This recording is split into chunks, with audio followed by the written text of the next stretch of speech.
Hello student, I am Professor Smita Jha from the Department of Humanities and Social Sciences, IIT Roorkee, and I'm here to discuss the topic beginning Victorian poetry, specifically with In Memoriam, 1850 by Alfred Lord Tennyson. Well, let us see that what are the characteristics of the beginning Victorian poetry and what are the major themes running through In Memoriam. Victorian poetry, as a vast and extraordinarily complex body of productions, employs every established verse form in the language and exploits every established poetic subgenre, while refining upon some such as the dramatic monologue, the verse drama, and the pastoral elegy in ways previously unimagined. Produced by authors of both sexes in every social class from all districts in the British Isle and indeed the colonies, it engages a remarkable variety of cultural discourses: political, religious, social, economic, and scientific, in both direct and nuanced ways that still strike readers as highly original and also aesthetically and ideologically powerful. The important writing of the Victorian period is, to a large extent, the product of a double awareness. This was a literature addressed with great immediacy to the needs of the age, to the particular temper of mind which had grown up within a society seeking adjustment to the conditions of modern life, and to the degree that the problems which beset the world of a century ago retain their urgency and still await solution. The ideas of the Victorian writers remain relevant and interesting to the 20th century. The poetry that we have come to call Victorian develops in the context of Romanticism. The birth dates of writers whom we identify as Victorian are not many years distant from those of the second generation of Romantics.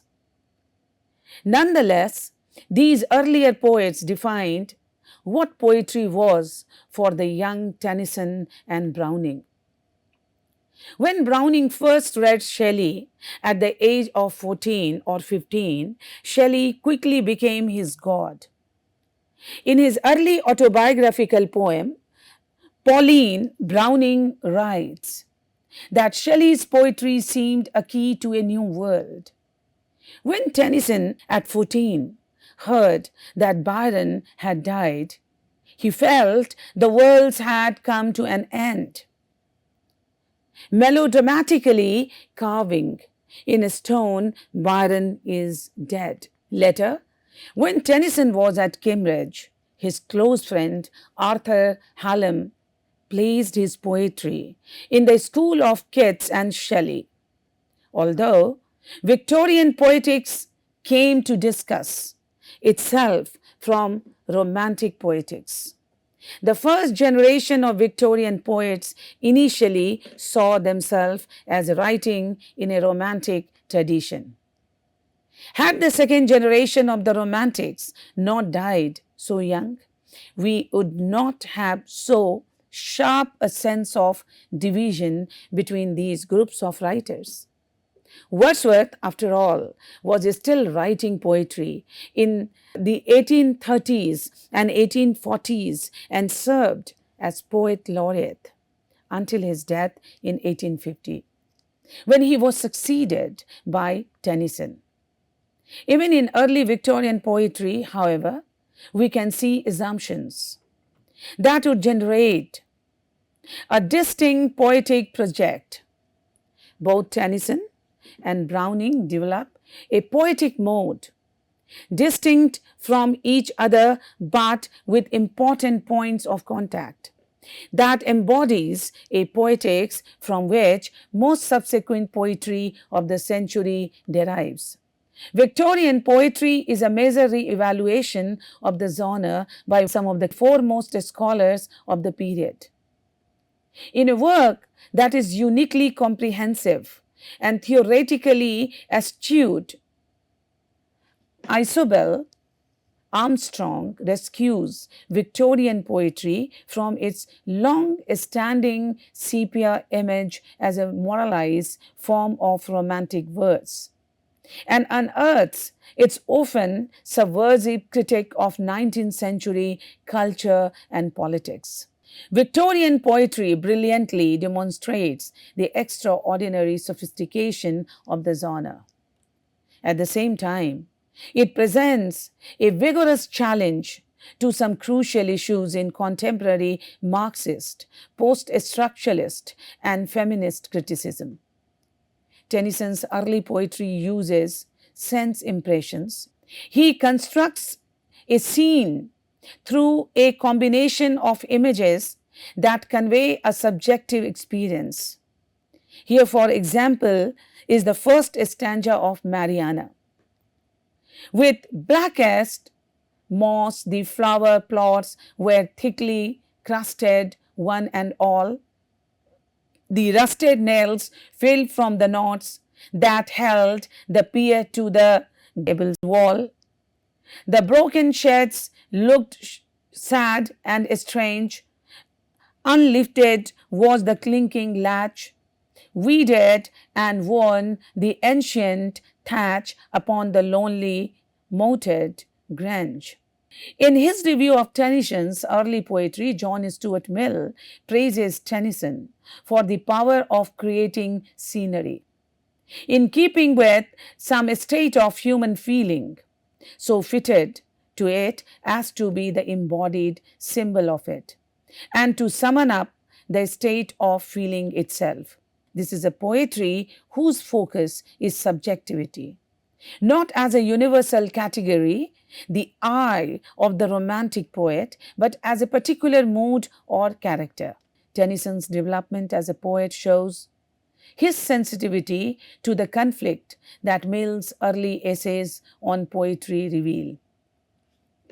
Tennyson feels a tension between an imaginative elegance to the poetry of sensation and a troubled aspiration to a higher level of generalization that would enable him to address a society from which the poet has been alienated. The poetics of Browning's early poetry explores a different and in some ways more radical way of representing subjectivity than Tennyson's. After his first long confessional poem, Pauline, which reflects the powerful presence and influence of Shelley, Browning turned to dramatic forms. In 1842, he published the volume, Dramatic Lyrics, with the following advertisement.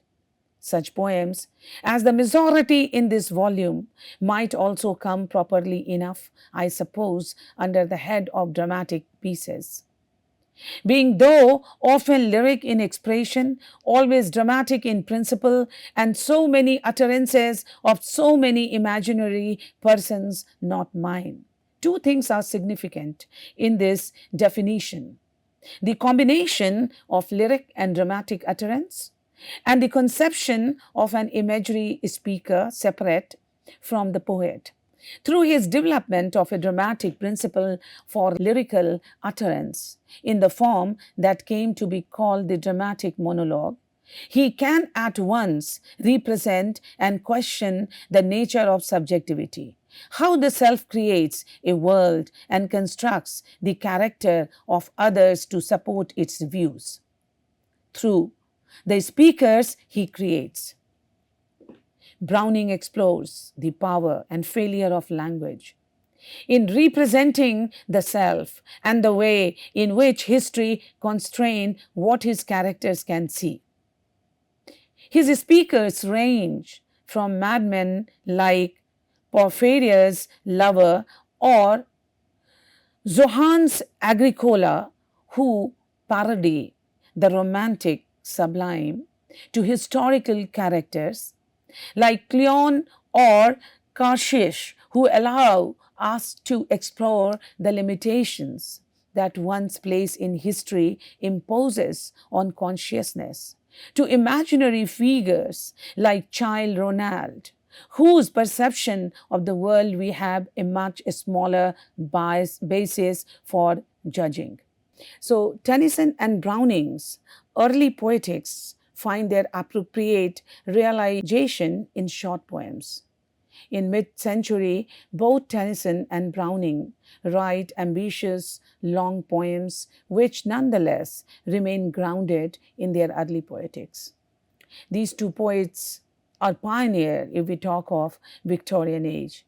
After writing dramatic monologues of increasing length and complexity, Browning conceives The Ring and the Book, a daring experiment in which 10 monologues offer different perspectives on an obscure 17th century Roman murder trial. Tennyson's long poems reflect a more eclectic set of experiments. He termed The Princess a medley. It combines a modern frame with a vaguely medieval story concerning the modern issue of women's education and a long narrative with lyrical interludes. In Memoriam is a long poem. In T.S. Eliot words, made by putting together lyrics. Tennyson calls Maud a monodrama in which different phases of passion in one person take the place of different characters.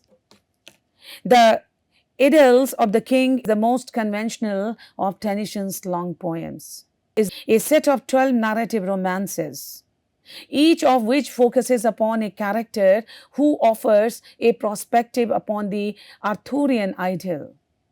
As in The Ring and the Book, the form operates by a dramatic principle in which lyric elements are placed in a larger context that invites ironic reading. Neither Tennyson nor Browning abandoned the dialogues of the mind with itself, which Arnold feels is so inadequate a basis for poetry, yet both aspire to the weight of moral and social statement that Arnold believes is the poet's responsibility by juxtaposing lyric panels. We can begin to understand how so large a poetic ambition can rest on so fragile a foundation by exploring the relationship between subjectivist and objectivist accounts of perception in Victorian aesthetics.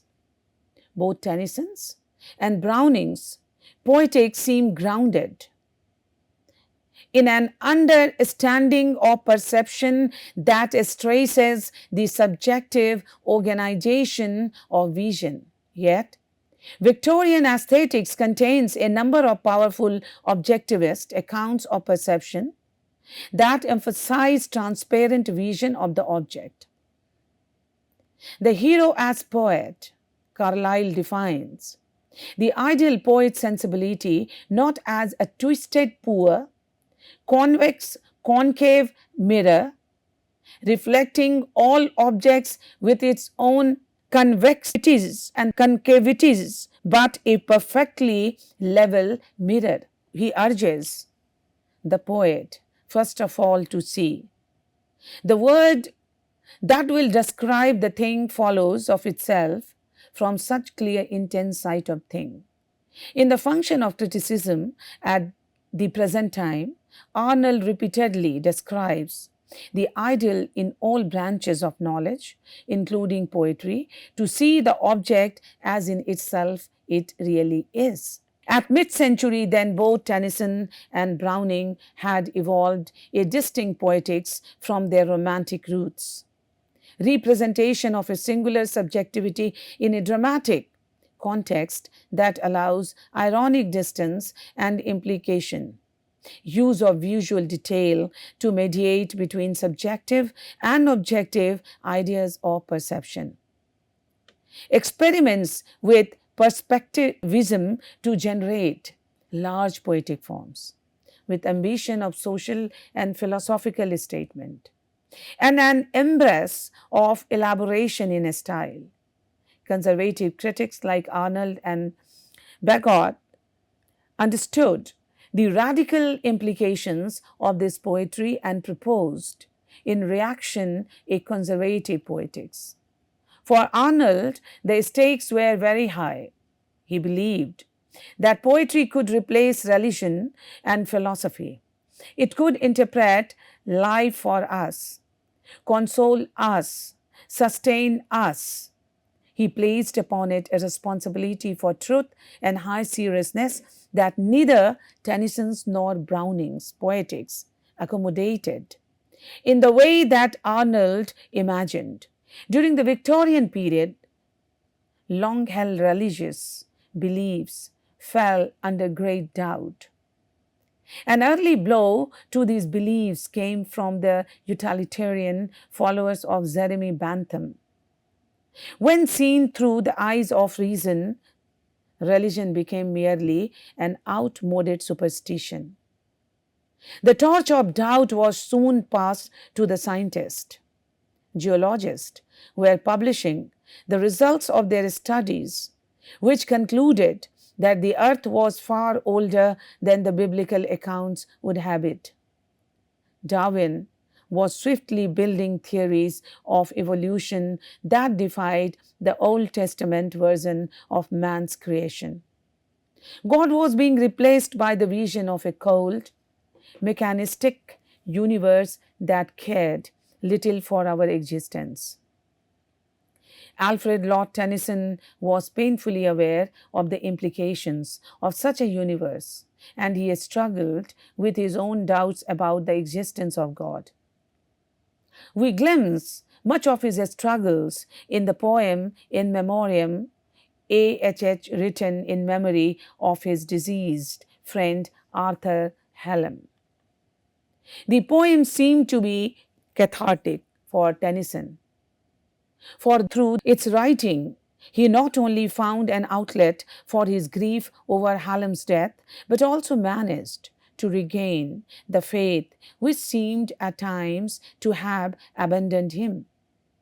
Tennyson regained and firmly re-established his faith through the formation of the idea that God is reconciled with the mechanistic universe through a divine plan of evolution, with Hallam as the potential link to a greater race of humans yet to come.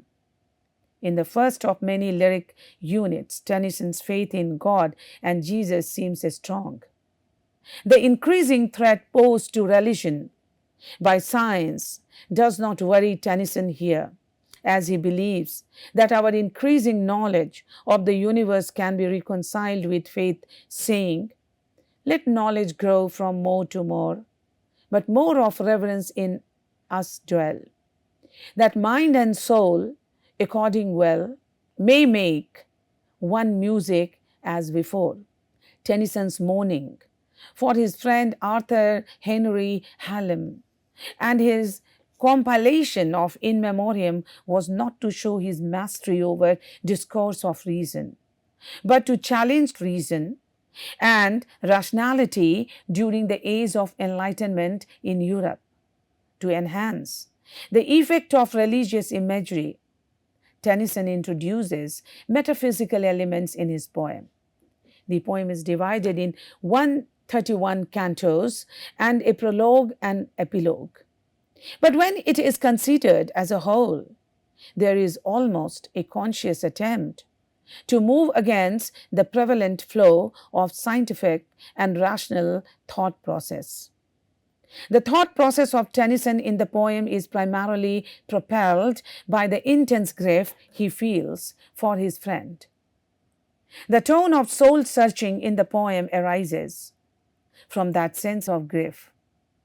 As the poet himself suggested, an alternate title for In Memoriam, known as The Way of the Soul, the poet's soul searches for its way out of the grief and anguish through fears and lingering doubts to his salvation and his spiritual bliss with his departed friend. The reader is almost able to perceive that the poet carefully formulating his own discourse in the poem, a discourse that would offer him a middle path between his scientific mind and his religious mind. His poem almost caters to his personal reassurances of faith, the tone of fear and doubt. At the beginning of the poem transforms to a newfound feeling of hope at the end of the poem. Tennyson was so much depressed after Hallam's death that often during the following months he wished for his own death. The battle between the death wish and the life wish to avoid death impulse form the crux of In Memoriam. It is because of the middle path he followed between science and religion that makes the interpretation of the poem both as pro-enlightenment and counter-enlightenment problematic. It is only due to the tone of reassurance in his faith in God and immortality of the soul towards the end of the poem that we might say that he probably took a counter-enlightenment stance in order to cope with Hallam's death. In the memoir of poet published by Hallam Tennyson under the title Alfred Lord Tennyson, a Memoir, Lord Alfred Tennyson remarks of evolutionism that makes no difference to me, even if the Darwinian did not, as they do, exaggerate Darwinism. To God, all is present. He sees the present, past, and future as one. In the same book, it is noted that the poet once remarked to Tyndall, "No evolutionist is able to explain the mind of man or how any possible physiological change of tissue can produce conscious thought." So it is evident from these statements that he was not altogether ignorant of the advancement of knowledge in the field of science or natural philosophy, but chose a pro-religious or pro-Christian tone in the poem, which in a broader point of view can be said to be a counter-enlightenment perspective. It is evident from his memoirs that Tennyson was deeply immersed in Charles Lyell's Principle of Geology.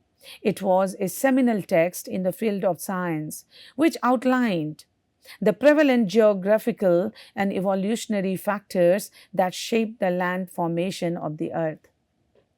Lyell explained that continuous physical changes in geology revealed certain extension of species throughout the geological past, especially those species that were unable to cope up with the changes in environment of the earth. These new theories probably sparked a new understanding of death and extinction in the mind of Lord Alfred Tennyson. In the latter parts of the poem, he portrays Hallam as a flag bearer for a superior species of human beings with a greater understanding of earth, so that the new human being would be able to survive the changes as a species. At first, this argument may seem to be a pro-enlightenment stance, where Tennyson thinks human beings of the future as a superior and enlightenment race. Contrarily, the tone he uses to portray this effect is religious, and he almost elevates Hallam to a divine status. He argues that there is a form of immortality after physical death when man resides in God. He also opines God and natural law are not separate, but a single force which created the whole creation. So it might be said that Tennyson is trying to synthesize science and religion into one theory. a single argument where he might find solace and hope from the knowledge that Hallam survives in some form after death. That friend of mine who lives in God, that God, which ever lives and loves, one God, one law, one element, and one far off divine event, to which the whole creation moves. In some of the cantos, Tennyson uses the imagery of a ship, specifically the ship which brought the body of Hallam to England. He also uses the imagery of a dove. The ship and the dove could be thought as the body and the spirit of Hallam. This imagery is similar to the ship and the albatross imagery used in the rhyme of Ancient Mariner by Coleridge. In Canto 12, Tennyson specifically uses the term mortal ark to denote the materiality of the human body, but as a signifier of frustration or being unable to convey his feelings, the poet declares that his words are not sufficient to portray the state of his mind. I sometimes hold it half a sin to put in words the grief I feel. For words like nature half reveal and half conceal the soul within. In this context, Tennyson accepts that words are poor substitute for the mind. He also opines that nature does not reveal everything to us, but conceals the most important part, the soul.